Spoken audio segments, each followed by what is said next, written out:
नमस्कार, जी मध्य प्रदेश छत्तीसगढ़ देख रहे हैं आप। आपके साथ मैं हूं विकास ब्रजेश सक्सेना। हमारे खास कार्यक्रम 23 की सरकार में आपका स्वागत है। सवाल यही है कि 2023 में मध्य प्रदेश और छत्तीसगढ़ में मुख्यमंत्री कौन बनेगा, किसकी होगी सरकार, क्योंकि इस वक्त चुनावी घमासान चल रहा है। सियासत के रण में नेता उतर चुके हैं और रणभेरी भी बजा दी गई है और सियासी कमान से बयानों के तीर भी खूब चल रहे हैं। माहौल को अपने पक्ष में करने की कोशिश में नेता जुटे हुए हैं। जिसकी आवाज जनता के दिल तक पहुंचेगी और वोट का आशीर्वाद मिलेगा, वही होगा 23 का विजेता।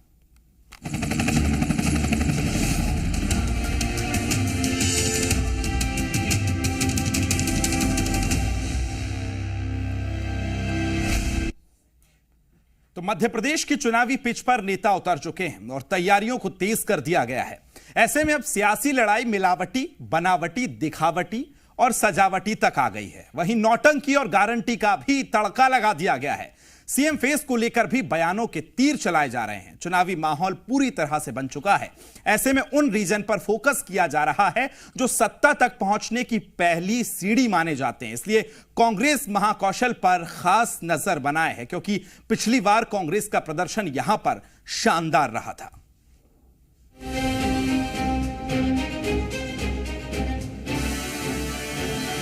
मध्य प्रदेश में सत्ता का रण छिड़ा हुआ है और सियासी दलों ने अपनी तैयारियों में पूरी ताकत झोंक दी है। एमपी की सत्ता की चाबी 5 इलाकों में बटी हुई है और इन्हीं इलाकों में अपनी पैठ बनाने में राजनीतिक दल लगे हुए हैं ताकि सत्ता के शीर्ष पर पहुंचा जा सके। कांग्रेस और बीजेपी के नेता लगातार क्षेत्रों का दौरा कर रहे हैं। कांग्रेस के नेता अब तक कई क्षेत्रों का दौरा कर चुके हैं, लेकिन महाकौशल रीजन पर कांग्रेस की सबसे ज्यादा नजर है, क्योंकि ये ऐसा क्षेत्र है जो सत्ता की चाबी माना जाता है। इसलिए इस क्षेत्र पर कांग्रेस विशेष जोर दे रही है। 2018 के विधानसभा चुनाव में भी कांग्रेस का प्रदर्शन महाकौशल में बेहतर रहा था। 2018 में महाकौशल से 38 में से 24 सीटें जीतकर सत्ता में आई कांग्रेस पार्टी अब 2023 में भी महाकौशल में जीत का दम भर रही है। कांग्रेस के दिग्गज नेता लगातार महाकौशल पर फोकस बनाए हुए हैं। क्या इस बार भी सियासी समीकरण महाकौशल का कांग्रेस के पक्ष में होगा या फिर बीजेपी को जनता का साथ मिलेगा? हालांकि दोनों ही पार्टियों के अपने अपने दावे हैं, लेकिन अब से कुछ महीने बाद तस्वीरें और साफ हो जाएंगी। प्रियंका सुरजेवाला समेत तमाम कांग्रेस के नेता महाकौशल पर नजर बनाए हुए हैं। महाकौशल में विधानसभा की 38 सीटें हैं। 2018 के विधानसभा चुनाव में कांग्रेस को 24 सीटों पर जीत मिली थी, जबकि बीजेपी को सिर्फ 13 सीटों पर जीत मिली। एक सीट पर निर्दलीय प्रत्याशी ने कब्जा किया था। मध्य प्रदेश के दोनों मुख्य राजनीतिक दल बीजेपी और कांग्रेस के लिए महाकौशल रीजन बहुत क्रूशियल है। पहले कांग्रेस के लिए तो इसलिए कि उसी क्षेत्र को कहीं ना कहीं कमलनाथ लीड करते हैं, जो कि ऑफिशियल अनाउंसमेंट भले ही ना हो, लेकिन ये माना जा रहा है कि वो पार्टी के चीफ मिनिस्टर पेश होंगे। अगर दूसरी तरफ देखा जाए तो भारतीय जनता पार्टी ने उस रीजन में पिछले चुनाव में परफॉर्मेंस कांग्रेस की अपेक्षा उसकी अच्छी नहीं रही, इसलिए भी उसको वहां ज्यादा पोटेंशियल दिखता है। प्रयास दोनों पार्टी इसी में है कि वहां से ज्यादा लीड लेकर आए, क्योंकि ट्राइबल एरिया भी है और ट्राइबल एरिया कांग्रेस के साथ पिछले चुनाव में गया, इसलिए भारतीय जनता पार्टी का और ज्यादा फोकस दिखता है। लेकिन 2018 के नतीजे ऐसे हैं जो कांग्रेस को सुकून देने वाले हैं, लेकिन हर बार के चुनाव में चुनौतियां अलग अलग होती हैं। इसलिए कांग्रेस इस क्षेत्र को एक चुनौती के तौर पर मानकर चल रही है।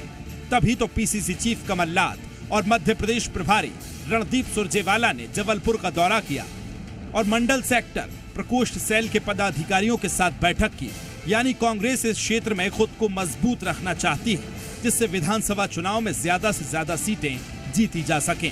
अब चुनाव जीतना है तो ऐसे में तल्ख बयानबाजी भी होगी। तभी तो कमलनाथ ने बीजेपी और शिवराज सिंह चौहान पर हमला बोला है और कहा कि आज शिवराज चौहान की नौटंकी और कमलनाथ की गारंटी चल रही है कि 4 नए चेहरे, बनावटी भाजपा, दिखावटी भाजपा, मिलावटी भाजपा और सजावटी भाजपा। आज हमारे सामने जो प्रश्न है तो शिवराज सिंह जी की नौटंकी और कमलनाथ की गारंटी। विधानसभा चुनाव में मुद्दे तो कई हैं, लेकिन सीएम चेहरे को लेकर भी कटाक्ष हो रहे हैं। शिवराज सिंह चौहान को बीजेपी का सीएम चेहरा नहीं बनाए जाने पर कमलनाथ ने निशाना साधा है। इनकी घोषणा मशीन डबल स्पीड पर चल रही है, इनकी झूठ की मशीन डबल स्पीड पर चल रही है और इस तरह घोषणाएं कर रही है जैसे अगले 5 साल इनको रहना है। भाजपा को तो शर्म आ रही है कहते हुए कि शिवराज सिंह जी हमारा मुख्यमंत्री का चेहरा है। अभी तक नहीं कहा, बड़े बड़े लोग आए, किसी ने नहीं कहा कि शिवराज हमारा चेहरा है। और हम तो चाहते हैं ये कहें शिवराज ही चेहरा बने। हम कमलनाथ जी से पूछना चाहते हैं, 2018 के विधानसभा के आम चुनाव में आप तो मुख्यमंत्री का चेहरा नहीं थे, चेहरे का नाम तो आया था माननीय श्री सिंधिया जी का, ज्योतिरादित्य जी का, और आज आप भारतीय जनता पार्टी की सरकार के ऊपर भ्रष्टाचार का आरोप लगा करके, बेरोजगारी की बात को कर करके लोगों को फिर गुमराह करने की कोशिश कर रहे हैं। महाकौशल की धरती से सत्ता का रास्ता निकलेगा। अब तक के आंकड़े तो यही बता रहे हैं, जो भी पार्टी इस रीजन को जीत लेगी उसकी राह आसान हो जाएगी। तभी तो दोनों पार्टियों के नेता इस रीजन को लेकर आपस में भिड़ रहे हैं। तो आपने देखा 2018 के बाद 28 स्थान पे चुनाव हुए थे और कमलनाथ को जनता ने जमीन पे ला दिया था। आज मध्य प्रदेश में जो काम शिवराज सिंह चौहान की सरकार कर रही है, पूरे मध्य प्रदेश में काम कर रही है, और सूरजवाला जो है सूरजवाला, वो जहां भी जाएंगे वो तो भारतीय जनता पार्टी के वोट बढ़ाएंगे, क्योंकि वो तो जनता को राक्षस कहते हैं। तो चाहे दिग्विजय सिंह हो चाहे ये हो, ऐसे लोग तो भारतीय जनता पार्टी के ब्रांड एम्बेसडर हैं। ये तो और ज्यादा जाएं और जनता के बीच इसी तरह की बातें करें और हमारे वोट बढ़ाएं। बीजेपी हर तरफ हार रही है। महाकौशल की अगर बात करें, बहुत बड़ा वर्ग है आदिवासी वर्ग महाकौशल में, और महाकौशल क्या पूरे मध्य प्रदेश का आदिवासी वर्ग बीजेपी से परेशान है, पीड़ित है। एक सीट नहीं मिला, ये संभावनाएं बनती दिख रही हैं। महाकौशल ने लिटमस टेस्ट में और सत्ता के सेमीफाइनल में साबित कर दिया है, प्रमाणित कर दिया है और सूचित भी कर दिया है प्रदेश को कि वो किसे चुनना चाहते हैं। जब जबलपुर के महापौर के पद पे कांग्रेस के प्रत्याशी ने काबिज होने का काम किया और जीत हासिल करी, इससे साफ स्पष्ट है कि महाकौशल में कांग्रेस की हवा है। महाकौशल रीजन बीजेपी की दुखती रग है, क्योंकि पिछले चुनाव में पार्टी को यहाँ बड़ा झटका लगा था। इसलिए इस क्षेत्र को बीजेपी किसी भी कीमत पर जीतना चाहती है, लेकिन कांग्रेस अपनी तैयारियों में जुटी हुई है और बीजेपी को आसानी से महाकौशल में पैर नहीं जमाने देगी। महाकौशल में इस बार महासंग्राम देखने को मिल सकता है। ब्यूरो रिपोर्ट, जी मीडिया। तो महाकौशल के महासंग्राम में कांग्रेस बीजेपी को पटखनी देना चाहती है। तभी तो कांग्रेस की नजर आदिवासी वोटर्स पर है, क्योंकि महाकौशल को आदिवासी वोटर्स के बिना जीतना मानो असंभव है। 2018 की कहानी को कांग्रेस फिर से दोहराने की कोशिश में है, लेकिन बीजेपी अपने पुराने गढ़ को पाने के लिए छटपटा रही है और आदिवासियों की नाराजगी को दूर करने में भी लगातार लगी हुई है।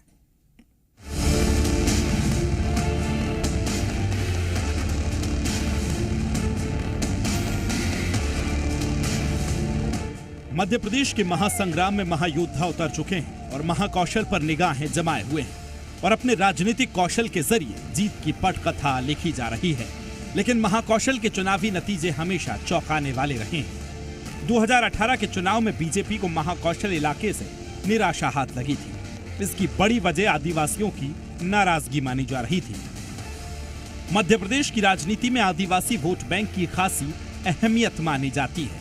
यहाँ आदिवासी वोट बैंक को सत्ता की चाबी भी माना जाता है, यानी जिस पार्टी को आदिवासी समुदाय का समर्थन मिलता है उसे सत्ता मिलना भी तय माना जाता है। मध्य प्रदेश में 47 विधानसभा सीटें अनुसूचित जनजाति वर्ग के लिए आरक्षित हैं और महाकौशल में 13 सीटें अनुसूचित जनजाति के लिए आरक्षित हैं। साल 2018 से 11 सीटें कांग्रेस ने जीत दर्ज की थी और 2 सीटों पर बीजेपी ने कब्जा किया था। यही वजह है कि कांग्रेस 2018 के नतीजों को महाकौशल में फिर दोहराना चाहती है।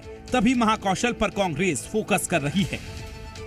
जो मेरा अनुभव है और मैंने जिस तरह से महाकौशल को देखा है, मुझे ये मालूम है कि यदि कमलनाथ जी जोर भी मारेंगे तब भी इनकी जितनी सीटें थी उसमें से 8 से 10 सीटें घटेंगी और ये बीजेपी के खाते में जाएंगी। जबलपुर की सीटें जो आधी आधी हो गई थी, जैसे मध्य वाली सीट है, शरद जैन चुनाव हार गए थे, जैन सक्सेना जी जीते, वो सीट निश्चित रूप से भाजपा का विचार की सीट है, वो वापस चली जाएगी।